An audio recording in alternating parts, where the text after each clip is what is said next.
Selamat sore. Ini di Medan sekarang waktunya jam 14.45 ya. Nah, hari ini kita akan memperkenalkan salah satu alat yang wajib ada di kitchen untuk memenuhi standar kebutuhan HACCP atau Hazard Analysis Critical Control Point. Ketiga alat ini adalah termometer. Terus apa bedanya? Yang pertama, ini adalah gun termometer. Ini dulu kita sering lihat di COVID ya. Waktu zaman COVID ini digunakan untuk mengukur suhu tubuh. Terus kalau di kitchen ini gunanya untuk apa? Kalau alat ini sebenarnya kita sering gunakan untuk vehicle saat ini ya. Jadi vehicle yang datang atau kendaraan yang datang untuk membawa barang-barang makanan. Kalau dia contohnya kayak mobil box ya, yang intercooler, yang ada pendingin sekalian.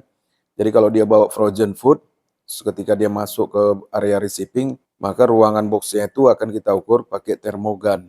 Jadi ini namanya termogun. Jadi ini kita ukur berapa derajat dia, terus itu nanti akan lock otomatis. Ini kelebihannya ya kalau termogun, dia sebaik kita tembak, dia otomatis lock. Nanti kalau beberapa detik nggak kita gunakan, dia otomatis mati. Jadi dia menggunakan sinar infrared. Dia akan ukur suhu, jadi kita tembak ke misalnya vehicle atau kendaraan yang box kayak gitu, intercooler, kita tembak berapa suhunya, sebaik kita lepas, dia akan langsung hold. Nih ya, kelihatan. Tuh langsung hold. Nah, dia langsung hold, segini suhunya, dia akan kasih tahu. Terus otomatis mati. Nah, terus yang kedua, ini adalah termometer probe, dibilang. Termometer probe ini biasa kita gunakan untuk mengukur suhu makanan yang sudah dimasak. Jadi yang display food, ketika sudah dimasak, kita letakin di buffet, terus kita mau ukur suhu makanannya. Suhu makanan untuk makanan panas adalah minimal di 60 derajat. Untuk makanan dingin ada 5 derajat. Jadi ini tinggal kita on-kan cara penggunaannya, lalu kita letakkan ke wadah tempat makanan yang ada. Misalnya nasi putih, sayur, atau nasi goreng, tinggal letakin, ditunggu dalam beberapa detik, maka dia akan langsung mengukur suhu dan dia tampilkan di layar. Dan ini tidak ada hold ya, jadi artinya dia nggak seperti yang termometer gun ini tadi, dia sebaik kita hidupkan, dia terus bisa hold, misalnya kita tekan, dia akan scan itu berapa tuh, nampak, sorry, ya, ini kita tekan scan, nah sebaik dilepas, dia langsung hold tuh di angka 22 derajat. Ini bisa kita letak di meja, terus letakin di cupping dish makanan, langsung ditulis ke dalam form. Untuk makanan panas 60 derajat, makanan dingin 5 derajat. Nah, terus yang terakhir adalah termometer digital, artinya ini kita gunain biasanya nih saat ini untuk termometer untuk mengukur suhu makanan yang dalam proses masak ya. Nah, sekarang di antara yang tiga ini kalau untuk harga ini mungkin sekitar 200 ribuan ya.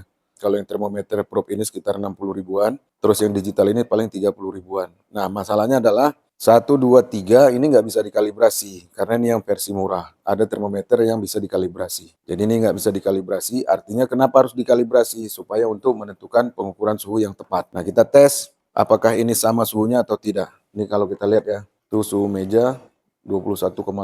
Teman-teman bisa lihat ya, sama-sama mengukur meja nih. Kalau termometer probe-nya di 21,5, itu dia di 22,5 yang termometer digital. Jadi ada mungkin ketidaksamaan ya, perselisihan. Nah, kalau termometer digital, misalnya kita scan, tuh suhunya holdnya di 23. Oke, jadi kesimpulannya ya, kesimpulan dari ketiga termometer ini bisa dipakai, tapi tidak akurat. Ya, bisa dipakai, tapi tidak akurat. Nah, terus ini bagaimana ngakalinnya supaya ini bisa dikalibrasi? Kalau yang selama ini kita pakai cara mau dia supaya kalibrasi, ya ini tinggal dibuka aja nih. Ini tinggal dibuka baterainya, lepaskan, pasang ulang. Itu ya. Atau dalam kondisi hidup, bisa juga dilepaskan baterai, terus pasang ulang. Dia otomatis akan kalibrasi. Itu sih yang sudah kita coba tes. Sama juga ya sama ini, tinggal lepasin baterai, terus pasang ulang. Nah, kalau untuk yang infrared sama. Jadi yang tidak bisa kalibrasi, satu-satunya cara supaya dia kembali ke nol, seperti di Pertamina, tinggal buka baterai, masukin lagi. Sampai di situ saja, nantikan part berikutnya. Terima kasih.